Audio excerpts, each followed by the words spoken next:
Bom dia, meus irmãos, louvado seja Deus. Cumprimento a todos que estão aí nos assistindo nesta manhã, amanhã de domingo, onde estaremos em mais uma oportunidade expondo a palavra do nosso Deus. No dia de hoje, nós estamos fechando um ciclo durante esta pandemia. Nós decidimos, como conselho da igreja, não nos reunirmos pela manhã, inclusive depois da abertura dos templos, em meados de junho, mas a partir do próximo domingo, dia 2 de setembro, eu quero informá-los a todos que estão aí nos assistindo, que nós estaremos realizando a nossa escola bíblica dominical em caráter presencial aqui no nosso templo. Então você se sinta convidado a estar conosco e agende aí no seu celular ou na sua agenda pessoal, que no próximo domingo, dia 6 de setembro, nós retomaremos as nossas atividades no domingo pela manhã com a nossa escola bíblica dominical aqui no templo situado na Avenida Avicênia, casa 16, no bairro do Calhau. Dando continuidade à aula que nós expusemos no domingo passado, nós vamos continuar no texto do livro do profeta Obadias, e eu quero convidá-lo, mesmo aí na sua casa, a abrir a sua Bíblia e acompanhar a leitura que farei do texto do livro de Obadias. O livro de Obadias, como eu disse, é um livro pequeno, de difícil acesso, mas com certeza ele está aí na sua Bíblia, você encontrará. Ele fica entre o livro de Amós e o livro de Jonas. É um livro de apenas um único capítulo e nós vamos lê-lo por inteiro e você poderá acompanhar a leitura que farei aí da sua casa. Obadias, os pecados e o castigo de Edom. Visão de Obadias. Assim diz o Senhor Deus a respeito de Edom: temos ouvido as novas do Senhor, e às nações foi enviado um mensageiro que disse: levantai-vos e levantemo-nos contra Edom para a guerra.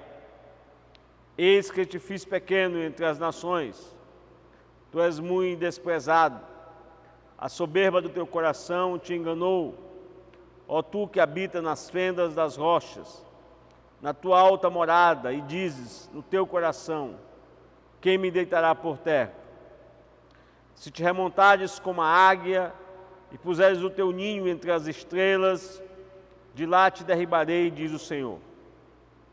Se viessem a ti ladrões ou roubadores de noite, como estás destruído, não furtariam só os que lhe bastasse? Se a ti viessem os vidimadores, não te deixariam pelo menos alguns cachos?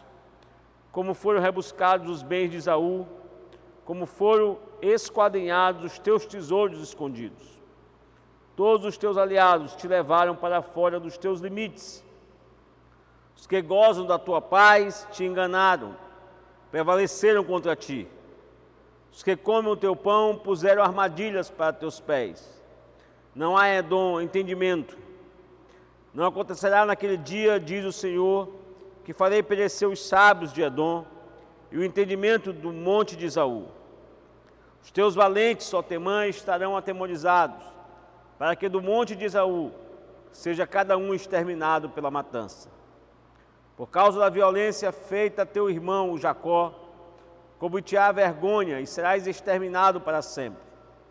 No dia em que, estando tu presente, estranhos lhe levaram os bens, e os estrangeiros lhe entraram pelas portas e deitaram sorte sobre Jerusalém, tu mesmo era um deles. Mas tu não devias ter olhado com prazer para o dia do teu irmão, o dia da sua calamidade, nem ter te alegrado sobre os filhos de Judá no dia da sua ruína. nem ter falado de boca cheia no dia da angústia. Não devias ter entrado pela porta do meu povo no dia da sua calamidade. Tu não devias ter olhado com prazer para o seu mal no dia da sua calamidade, nem ter lançado mão nos seus bens no dia da sua calamidade. Não devias ter parado nas encruzilhadas para exterminares os que escapassem, nem ter entregado os que lhes restasse no dia da angústia.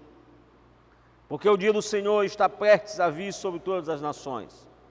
Como tu fizestes, assim se fará contigo, o teu mal feito tornará sobre a tua cabeça.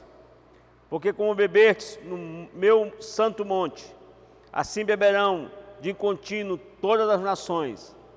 Beberão, sorverão, e serão como se nunca tivesse sido. Mas no monte Sião haverá livramento, o monte será santo, e os da casa de Jacó possuirão as suas herdades. A casa de Jacó será fogo, e a casa de José chama, e a casa de Esaú restolho. Aqueles incendiarão a este e os consumirão, e ninguém mais restará na casa de Esaú, porque o Senhor falou. Os de Neguebe possuirão o monte de Esaú, e os da planície aos filisteus possuirão também os campos de Efraim e os campos de Samaria, e Benjamim possuirá a Gileade. Os cativos do exército dos filhos de Israel possuirão os cananeus até Sarepta, e os cativos de Jerusalém, que estão em Serafade, possuirão as cidades do sul. Salvadores hão de subir ao monte Sião, para julgarem o monte de Esaú, e o reino será do Senhor. Vamos orar, queridos. Pai bendito, nós te louvamos por mais essa oportunidade que tu nos permite de ler a tua palavra, de meditar sobre ela e de extrair, ó Pai, preciosos e doces ensinamentos para nossas vidas. Fica conosco nesta manhã, abençoa a cada um de nós, Senhor, e derrama, ó Pai, a tua bondosa graça sobre as nossas vidas, de maneira tal, Senhor, que possamos, com sabedoria vindo do alto, entender a mensagem que tu nos reservastes para nós neste dia. É assim que te oramos, não fazemos isso em nosso nome, mas fazemos no nome precioso, bendito e maravilhoso do teu Filho Jesus. Amém. Meus irmãos, na aula passada nós tivemos a oportunidade de introduzir este livro do profeta Obadias, e naquela manhã do domingo passado nós expomos aos irmãos que os edomitas foram alvo do castigo do Senhor. E a soberba, a presunção, muitas das vezes nutrida pelos povos edomitas, especialmente com relação ao povo judeu, ao povo de Israel, ao povo do Senhor, foram alvo do juízo do nosso Deus. Os edomitas, cheios de presunção, cheios de vaidade, firmados em suas riquezas, firmados nas suas alianças estratégicas e militares, firmados talvez na segurança que eles depositavam por viverem num refúgio nas montanhas de Petra, à margem do Mar Vermelho, e confiado nessas situações materiais, era um povo que destemido, e muito mais do que isso, era um povo soberbo e ufano.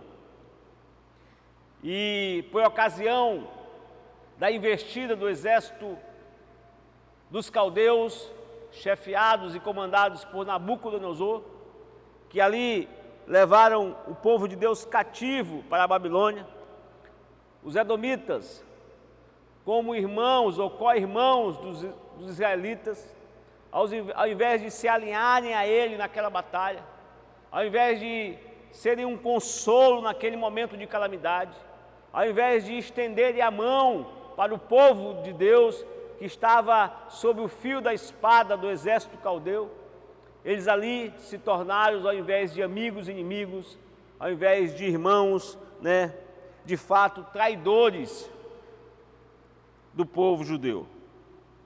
E o livro de Obadias vai aqui registrar como foi a derribada dos edomitas,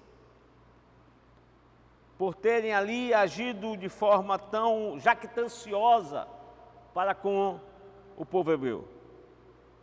E dos versos 5 a 10 aqui, do texto que acabamos de ler, nós vamos rapidamente perceber que os edomitas perderam todos os seus bens. Está aí registrado no verso 5 e no verso 6. Se viesse a ti ladrões ou roubadores de noite, como estás instruído, não furtariam só o que lhes bastasse.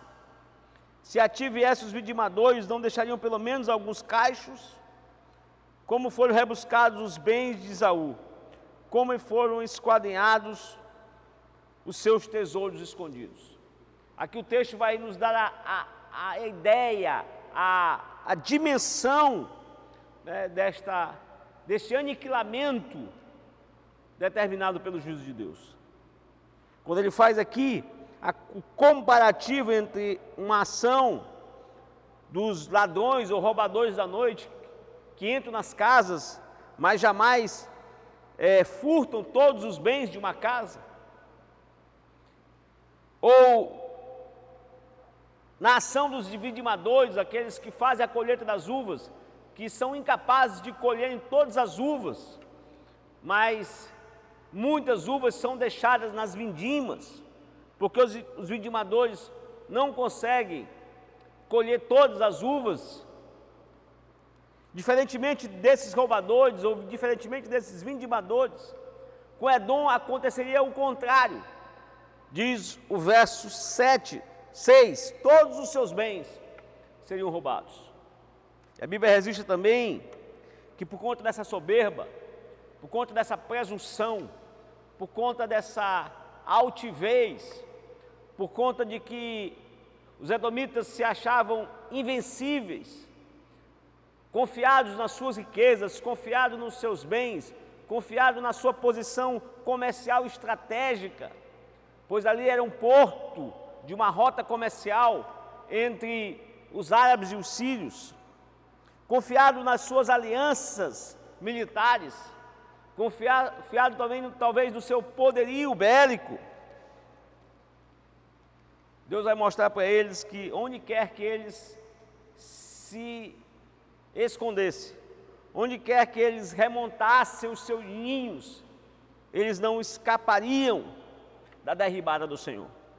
E não só os seus bens, diz o verso 7, que eles também perderiam os seus aliados, aqueles que se diziam seus amigos, aqueles que se diziam seus companheiros de luta, aqueles que com eles estavam alinhados numa posição estratégica, seriam eles os mesmos que se levariam contra Edom, seriam eles os mesmos que poseriam armadilhas no pão de Edom, seriam eles que serviriam de instrumentos para que Deus pudesse ali disciplinar Edom, mostrando que diante de Deus Ele não permite que ninguém seja soberbo. E muito mais do que isso, que a pessoa soberba, ela se torna inimiga do Senhor.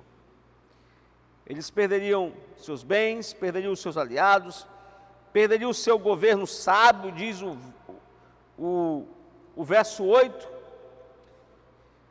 e eles perderiam os seus exércitos, diz o verso 9, os teus valentes, ó Temã, estarão atemorizados, para que do monte de Esaú seja cada um exterminado pela matança. além dos bens, além dos aliados, além do governo de excelência, além dos exércitos, o castigo sobreviria sobre Edom, também sobre a sua honra. Eles seriam cobertos de vergonha. Diz o verso 10: por causa da violência feita a teu irmão Jacó, cobrir-te-á a vergonha e serás exterminado para sempre. E essa sentença dura, cáustica, difícil, imposta pelo Deus vivo aos edomitas, ela ocorreu por conta de algumas razões que estão aí registradas, especialmente no texto que compreende os versículos de 11 a 14. Então aí no versículo 11 a 14, nós vamos poder perceber de forma clara as razões pelas quais Deus havia se insurgido contra os edomitas. De fato, Paulo, escrevendo ao livro de Gálatas, ele nos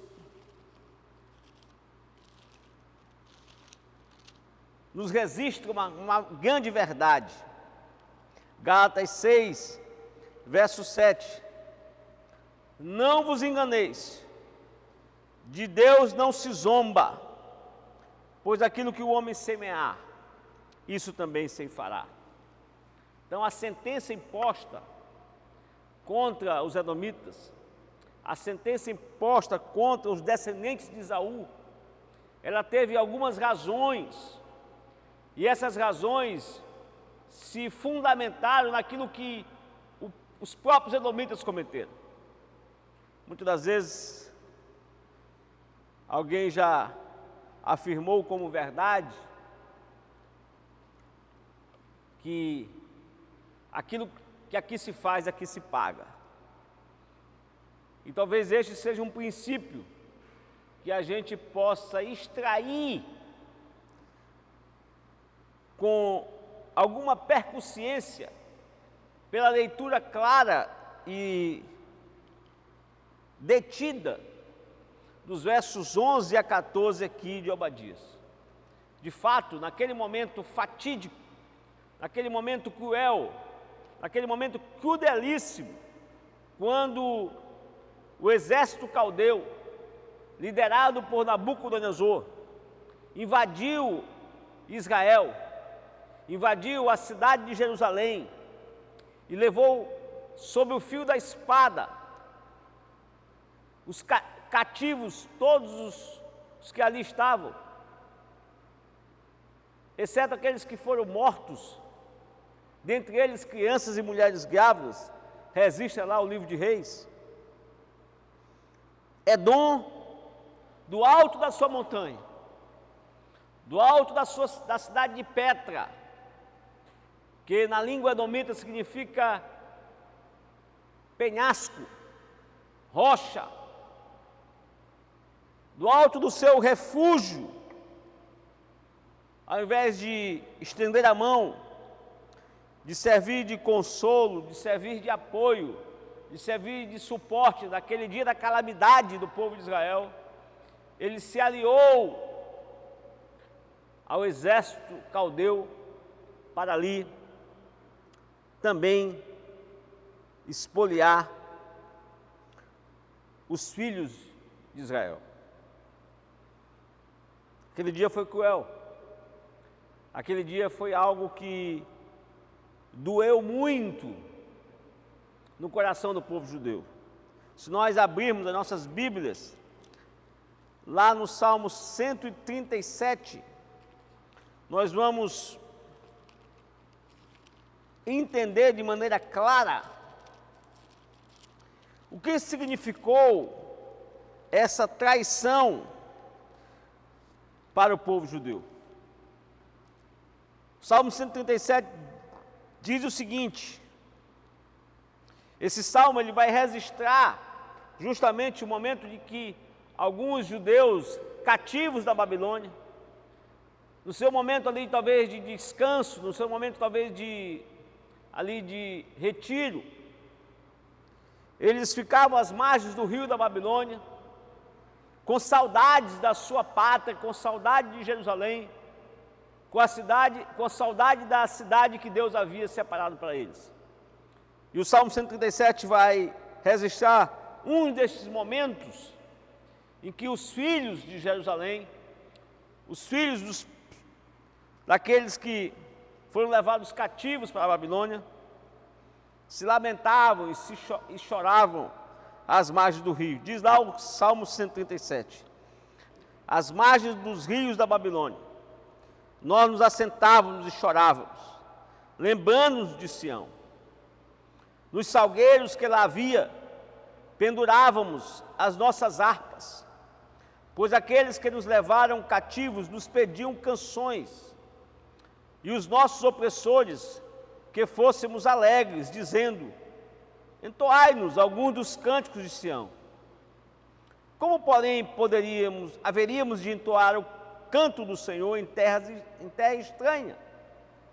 Se eu de ti me esquecer, ó Jerusalém, que me resseque a minha mão direita, apegue-se-me a língua ao paladar, se não me lembrar de ti, se não preferir eu, Jerusalém, a minha maior alegria. Contra os filhos de Edom, lembra-te, Senhor, do dia de Jerusalém, pois diziam: arrasaia, arrasaia até os fundamentos. Filha da Babilônia, que há de ser destruída, feliz aquele que te der o pago do mal que nos fizeste. Feliz aquele que pegar teus filhos e esmagá-los contra a pedra. A mente do povo judeu jamais esqueceu esse dia. E talvez a sua dor se tornava mais aguda, porque eles jamais imaginavam que mesmo diante desta grande briga familiar entre os descendentes de Esaú e os descendentes de Jacó, registrada por mais de 2000 anos, eles jamais conseguiam conceber que neste dia seus próprios irmãos se tornariam seus inimigos. E aqui, os versos de 11 a 14 vai registrar talvez a causa, a justificativa, a razão pela qual Deus se insurgiu contra os descendentes de Esaú, os edomitas, e decretou através da profecia de Obadias essa sentença de total aniquilamento dos povos edomitas. Diz o verso 11 que o seguinte, que no dia em que estando tu presentes, estranhos lhe levaram os bens, e estrangeiros lhe entraram pelas portas, e deitaram sorte sobre Jerusalém, e tu mesmo era um deles. No dia da invasão, os edomitas não só se contiveram em olhar de longe, em ser meros espectadores desse fatídico dia, mas muito mais do que isso, eles se alinharam, eles se ajuntaram, eles se uniram ao exército babilônico para conjuntamente também invadirem Jerusalém e ali, a fio da espada, matarem e levarem cativos os descendentes de Israel. Mas muito mais do que isso, diz o verso 12. Mas tu não devias ter olhado com prazer para o dia de teu irmão, o dia da sua calamidade. Eles ainda se tornaram hostis. Eles ainda se tornaram, prazerosos com este dia. Foi motivo de contentamento, foi motivo de júbilo, foi motivo de regozijo para os edomitas, a invasão e a morte e a levada em cativeiro do povo de Jerusalém. E demais que nem ter te alegado sobre os filhos de Judá no dia da sua ruína, nem ter falado de boca cheia no dia da angústia. Além disso, eles se tornaram soberbos, jactanciosos no dia da angústia do povo judeu. O livro de Romanos, lá no capítulo 12, versos 15,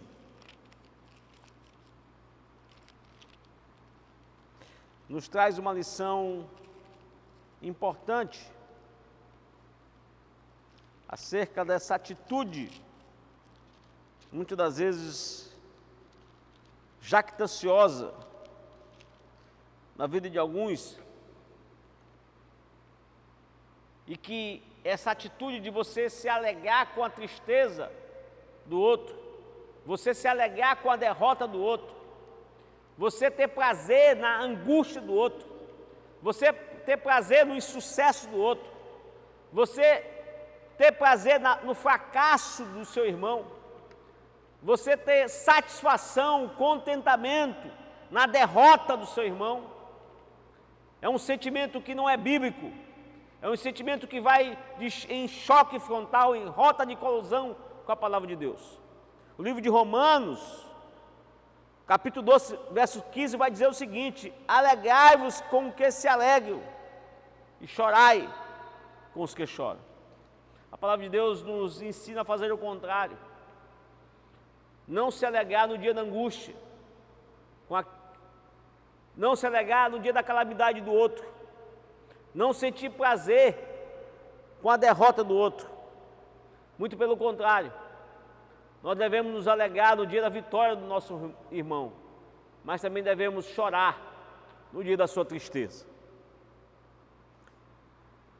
E os povos edomitas nesse dia, eles se encheram a sua boca de riso, encheram a sua boca de satisfação, logo no dia da angústia, no dia das trevas, no dia da morte, no dia da tomada de Jerusalém. Mas não muito mais do que isso, eles ainda se colocaram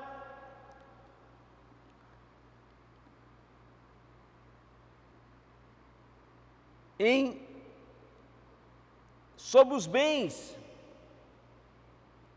e espoliaram os bens dos judeus.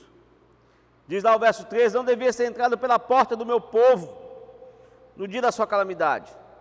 Tu não devias ter olhado com prazer para o seu mal no dia da sua calamidade, nem ter lançado mão nos seus bens no dia da calamidade. Além de ter enchido a boca de prazer, além de serem hostis, além de serem jactanciosos, além de sentirem alegria com a derrota dos judeus, eles ainda invadiram e fizeram uso dos bens, se apropriaram dos bens, lançaram mão dos bens dos judeus. E o verso 14 vai dizer que vai ainda registrar duas ações praticadas pelos edomitas neste fatídico dia,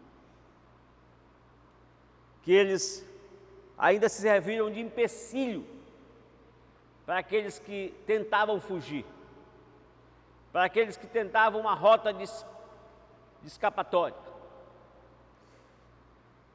E também eles ainda entregavam à morte aqueles que, porventura, conseguiram ou tentavam escapar. Diz o verso 14 que não devias ter parado nas encruzilhadas para exterminar os que escapassem, nem ter entregado os que lhe restassem no dia da angústia.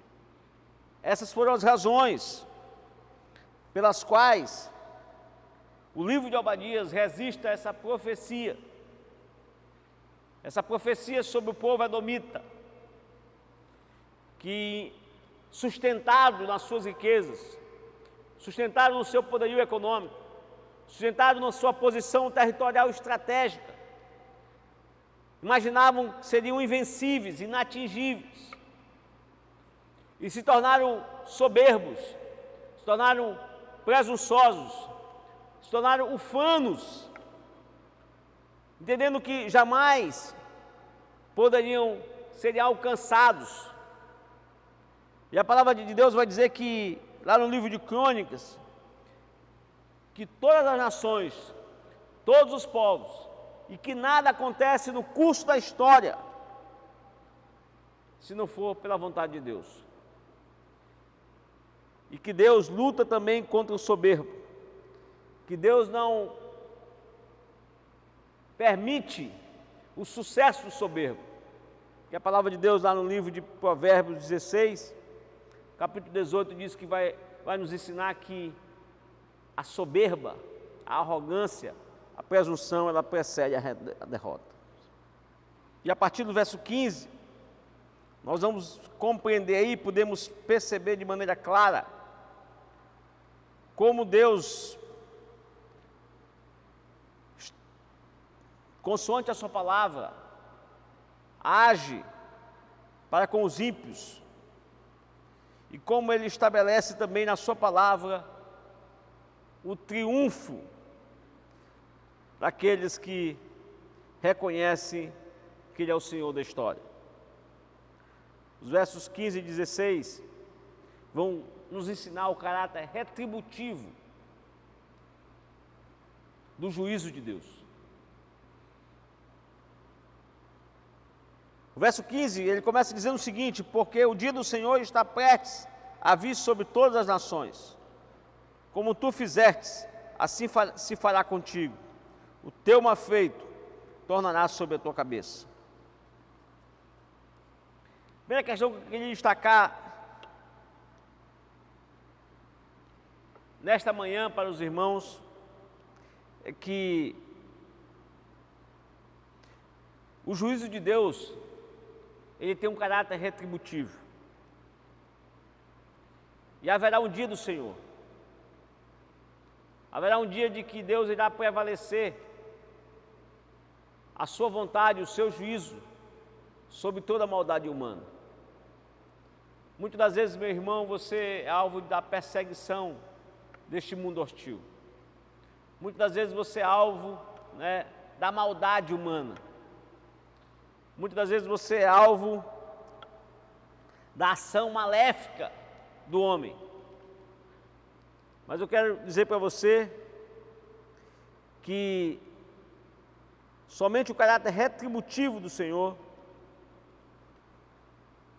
é que irá nos conceder a vitória, irá nos conceder a certeza que estaremos debaixo das suas asas. E nós temos que viver assim, nós temos que caminhar desta maneira, sabendo que haverá um dia de justiça, haverá um dia de juízo, haverá um dia que seremos cobertos pelo sangue do Cordeiro, haverá um dia que Deus irá nos livrar de toda e qualquer circunstância. E esse dia será o dia do Senhor. Esse dia do Senhor, ele tem um caráter histórico e escatológico. O juízo de Deus, ele tem um caráter na história humana e no tempo divino. Na história humana, no curso da história humana, no curso do calendário humano, o juízo de Deus ainda é cercado de misericórdia. Deus ainda, mesmo diante das pandemias da vida, mesmo diante dos momentos de calamidade humana, mesmo diante dos momentos difíceis que o homem pode passar no curso de sua vida aqui, nesta terra, Deus não faz prevalecer o seu juízo por inteiro. Ele ainda age com misericórdia, para com todos aqueles aos quais Ele criou. Esse é o dia do Senhor. É o dia que Ele faz prevalecer o juízo. Esse é o tempo que Deus estabelece para fazer justiça. E eu quero dizer para você que anseia por justiça, que anseia pela aplicação da justiça, que esse dia chegará. Esse dia é o dia do Senhor. Há aqueles que vivem neste mundo que acham que jamais esse dia chegará, que jamais se alcançará esse dia. O livro de Malaquias 2:17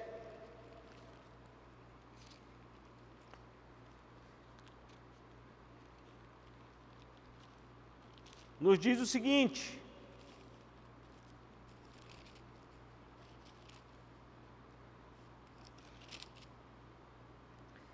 enfadais o Senhor com vossas palavras, e ainda dizeis: em que o enfadamos? Nisto que pensais: qualquer que faz o mal passa por bom aos olhos do Senhor, e desses é que ele se alegra. Ou, onde está o Deus do juízo? Muitas pessoas deste mundo pensam dessa forma, que Deus se alegra com aqueles que fazem o mal, que aqueles que praticam a justiça são os grandes vencedores, que aqueles que passam a perna nos outros são os grandes vitoriosos da vida, aqueles que agem com injustiça são os que conseguem galgar vitórias neste mundo tenebroso, e que jamais haverá o juízo. O livro de Pedro, 2 Pedro 3:4, nos ensina uma coisa também a respeito disso. Olha o que Pedro nos diz: e dizendo: onde está a promessa da sua vinda? Porque desde que os pais dormiram, todas as coisas permanecem como desde o princípio da criação. Para muitos, queridos, o dia do juízo jamais virá. O dia do juízo jamais será visto. Mas a palavra de Deus, lá no livro de Mateus, capítulo 25, vai nos dizer que haverá este dia, o grande dia, o dia do julgamento, quando vier o Filho do Homem na sua majestade e todos os anjos com ele, então se assentará no trono da sua glória e todas as nações serão reunidas em sua presença. E ele separará uns dos outros, como o pastor separa os cabritos das ovelhas, e porá as ovelhas à sua direita, mas os cabritos à esquerda. Então dirá o rei aos que estiverem à sua direita: vinde, benditos de meu Pai, entrai na posse do reino que vos está preparado desde a fundação do mundo. O juízo de Deus é certo, meus irmãos. O juízo de Deus, ele há de vir. Certo que ele já existe, ele já ocorre, ele já se faz manifesto nos nossos dias. Mas não podemos esquecer que os nossos atos aqui, se não forem conforme a palavra do Senhor, se não forem consonantes à palavra de Deus, se não forem na conformidade das Escrituras Sagradas, poderão não nos livrar do pior juízo, do juízo cabal, do juízo que não haverá misericórdia, mas da ira eterna de Deus. E foi isso que Obadias quis ensinar. Obadias quis nos mostrar. É isso que o livro de Obadias nos apresenta. Que haverá um momento em que, assim como Deus agiu com juízo para com os edomitas, Ele agirá com juízo para com todos aqueles que agem ou que andam em desconformidade com a sua palavra. E diz mais, que esse juízo ele é universal. Olha o que diz a palavra, que porque o dia do Senhor está prestes a vir sobre todas as nações. Esse juízo de Deus é sobre todos aqueles que não andam nos caminhos do Senhor. Sobre todos aqueles que desafiam a lei de Deus. São todos aqueles que não acreditam na ação do seu Filho Jesus. São todos aqueles que desafiam os ensinamentos, os pródigos ensinamentos da palavra de Deus. Todos aqueles que vivem neste mundo achando que a sua maldade, a sua soberba, a sua jactância, seus dons, seus talentos, as suas riquezas, as suas posses, é que lhes sustentam neste mundo e se mantêm de costas para a palavra de Deus, saberão no dia do juízo de que Deus não os livrará do castigo eterno. Apocalipse capítulo 6.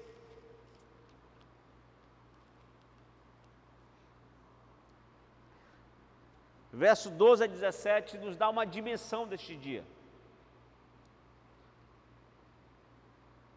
Será um dia de trevas, não será um dia de luz. Será um dia tenebroso. O livro de Apocalipse diz o seguinte, que vi quando o Cordeiro abriu o sexto selo, e sobreveio o grande terremoto. Diz a palavra de Deus que o sol se tornou negro, como saco de crina, a lua toda como sangue, as estrelas do céu caíram pela terra como a figueira, quando abalada por vento forte, deixa cair os seus figos verdes.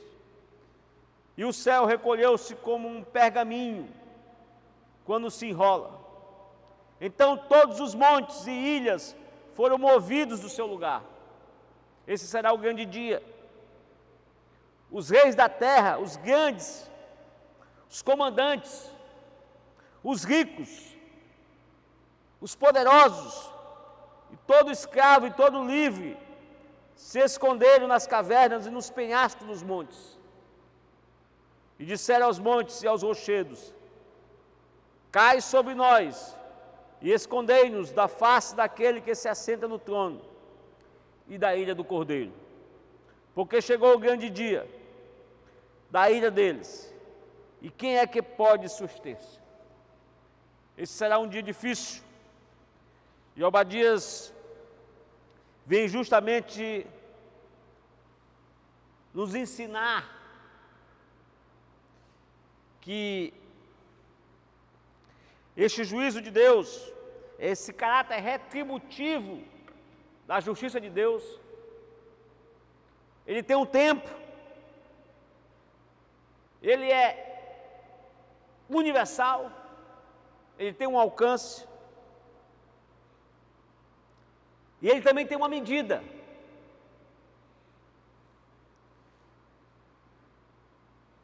Diz assim a palavra: como tu fizeste, assim se fará contigo. O teu mal feito tornará sobre a tua cabeça, porque como bebeste no meu santo monte, assim beberão de contínuo todas as nações. Beberão, sorverão e serão como se nunca tivesse sido.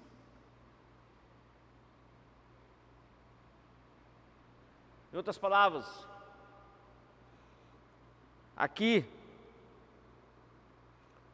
no livro de Obadias, nós podemos entender a exata dimensão daquilo que Lucas 6,31 nos diz.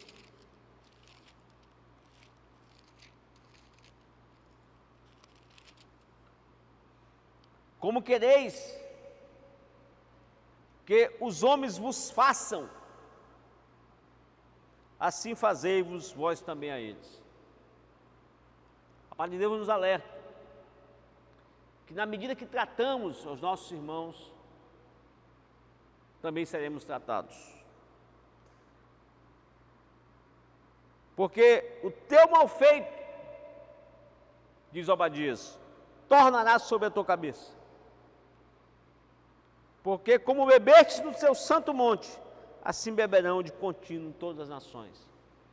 Aqui é a exata expressão da lei de Italião. Olho por olho, dente por dente. Amós 5, 18, 20.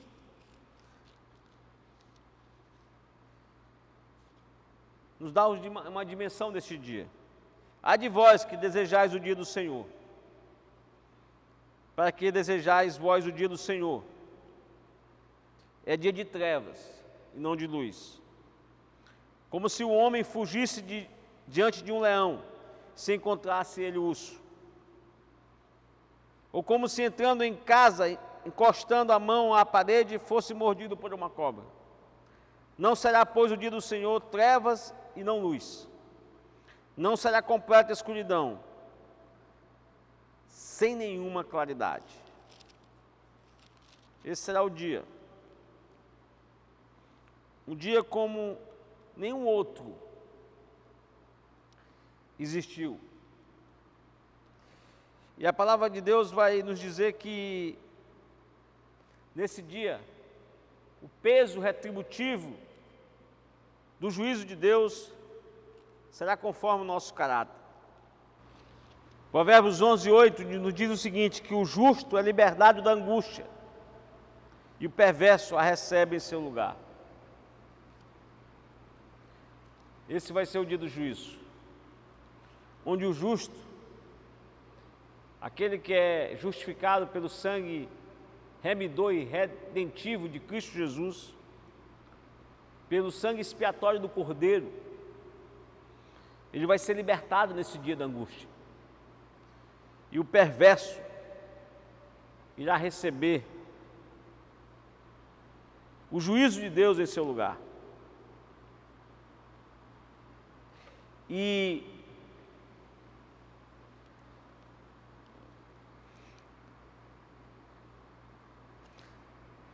Apocalipse 16:7 também nos apresenta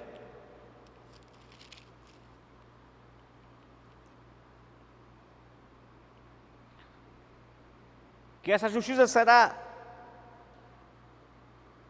que esse dia do juízo será um dia de justiça. Pois assim resiste o livro de Apocalipse. Ouvi do altar que se dizia, certamente, ó Senhor Deus Todo-Poderoso, verdadeiros e justos são os teus juízos.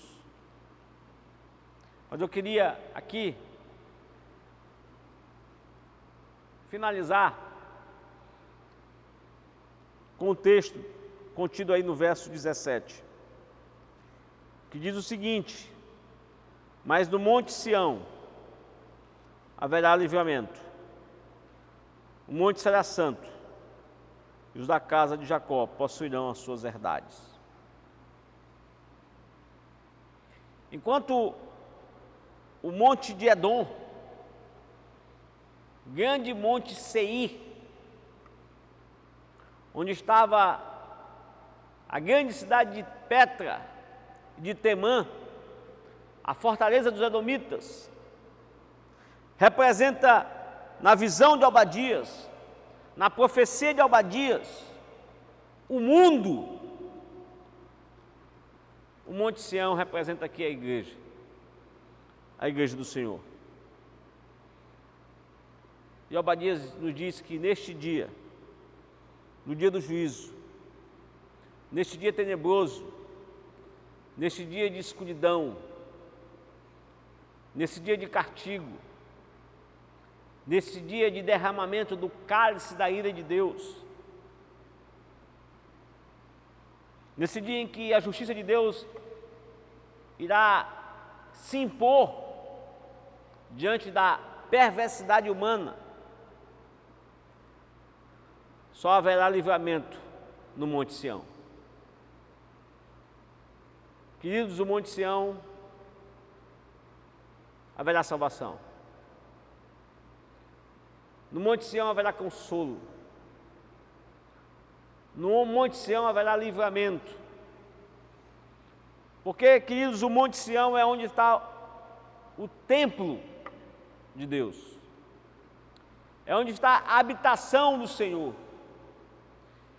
E a igreja do Senhor é onde está a habitação do Santo Espírito de Deus. É a morada divina. Somente aqueles que pertencem à igreja do Senhor serão alcançados por este livramento no dia do juízo. Serão alcançados pela salvação comprada e adquirida por Cristo Jesus na cruz do Calvário. Serão alcançadas pelo reto e justo juiz. Só haverá livramento, queridos, para aqueles que estão na presença do Senhor, para aqueles que reconhecem pelo derramamento da graça de Deus, através da fé, que Cristo é o nosso Salvador, e que assim foram batizados no Espírito Santo, no corpo de Cristo, a sua igreja. Esses serão livramentos. Esses não sorverão o cálice da ira da justiça divina. Esses não serão tratados conforme as suas medidas. Esses serão libertos deste dia da angústia. Esses, como diz o livro de Provérbios 11:8, que acabamos de ler, serão substituídos em seu castigo eterno pelo sacrifício de Cristo. Monte Sião aqui, queridos, é a igreja. E ela terá o seu livramento neste grande dia, que Obadias aqui, de uma maneira representativa, nos ensina com esta profecia que Deus lhe deu em sua visão a respeito de Edom. Mas diz mais o verso 17, que a igreja de Deus será santa, que a igreja de Deus é formada por aqueles que vivem em santidade de vida, que a igreja de Deus é formada por aqueles que foram transformados pelo poder da palavra, que a igreja de Deus são aqueles que caminham nesse mundo de injustiça, resolutos, conscienciosos e, acima de tudo, esperançosos de que a justiça de Deus prevalecerá. São aqueles que se alegram com os que se alegram e choram com os que choram. É com estes que a verdadeira Sião será o seu refúgio. É aqueles que vivem na conformidade da palavra, entendendo que a vida cristã é uma vida de renúncia, que a vida cristã é uma vida, muitas das vezes, de sofrimento, que a vida cristã é uma vida de luta, que nos faz abrir mão de muitas coisas, inclusive, muitas das vezes, de retribuirmos a injustiça dos homens. Mas o verso 17 diz que esse Monte Sião haverá livramento, esse Monte Sião será santo, e que esses, os da casa de Jacó, esses da igreja do Senhor, esses que pertencem à igreja invisível de Deus, possuirão as suas herdades, possuirão as suas heranças. Nesse dia, Senhor, queridos, o Senhor nos dará a nossa herança imarcessível e incorruptível. Nesse grande dia, nosso coração será cheio de toda a justiça de Deus. Nesse grande dia estaremos fartos pela herança do nosso Senhor Jesus comprada na cruz do Calvário. Nesse dia teremos posse de toda a herança como co-herdeiros com Cristo. Esse será o nosso dia. Esse será o dia da nossa vitória. Esse será o dia do nosso triunfo. Esse será o dia do triunfo de todo o povo de Deus. E que prevalecerá a justiça de Deus sobre toda a injustiça humana. Por isso, queridos, eu quero lhe chamar a atenção e quero lhe desafiar a viver sob esta esperança, confiados nesta esperança, na certeza de que pertencemos ao Monte Sião, ao Monte do Refúgio, ao Monte do Livramento, ao Monte que representa a Igreja do Senhor, e que imbuídos desta certeza, imbuídos desta convicção, imbuídos desta fé derramada no nosso coração pela graça bendita do nosso Senhor Jesus Cristo, possamos viver em santidade de vida, para assim tomarmos posse desta herança bendita que Ele nos dará para todos aqueles que creem no Seu Filho Jesus e na morte que Ele sofreu por nós e em favor dos nossos pecados. Que Ele nos abençoe, que abençoe a sua igreja,